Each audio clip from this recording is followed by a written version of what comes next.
वाशिम जिल्ह्यात दिवसेंदिवस तापमानात मोठ्या प्रमाणात वाढ होते। मागील 1 महिन्यापासून जर बघितलं तर उष्णतेने कहर केला आहे। जवळपास 44 तापमान गेलं आहे। त्यामुळे जे बाष्पीभवन आणि प्रकल्पाचे पाणीसाठा कमी होत असल्याचे चित्र आहे। सध्या परिस्थिती जर बघितलं वाशिम जिल्ह्यातील 162 प्रकल्प आहेत, त्यापैकी जे 2 मध्यम प्रकल्प आहे, हे एक बुर्जी प्रकल्प तसेच सोनल प्रकल्प आहे।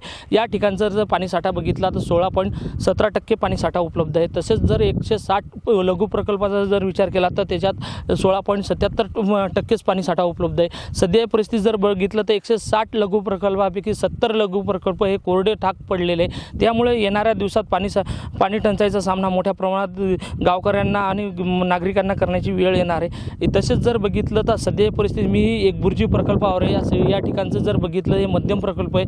या ठिकाणचा वाशिम शहराला पाणी पुरवठा केला जातो आणि या ठिकाणचं जर पाणीसाठा बघितला तर 18.10% जवळपास पाणीसाठा उपलब्ध आहे। त्यामुळे आता येणाऱ्या दिवसात अजूनही पावसाळा अजून वेळ आहे, त्यावेळेस पाणी टंचाईला समोर जाण्याची वेळ नागरिकांना येण्याची शक्यता आहे। सध्या परिस्थिती जर जिल्ह्याचा जर विचार केला तर पूर्णतः प्रकल्प हे कोरडे पडत असल्याचे चित्र आहे। काही ठिकाणी त्या ठिकाणी पाणी टंचाईला मोठ्या प्रमाणात सामना करण्याची वेळ नागरिकांना येत आहे।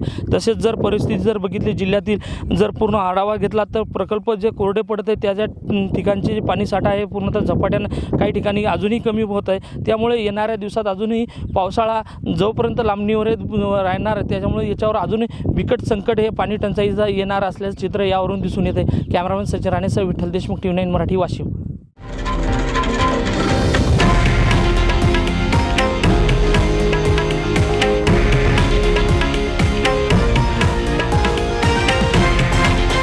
हे आहे देशातील नंबर 1 न्यूज नेटवर्क आणि आपण पाहत आहात TV9 मराठी, एकमेव।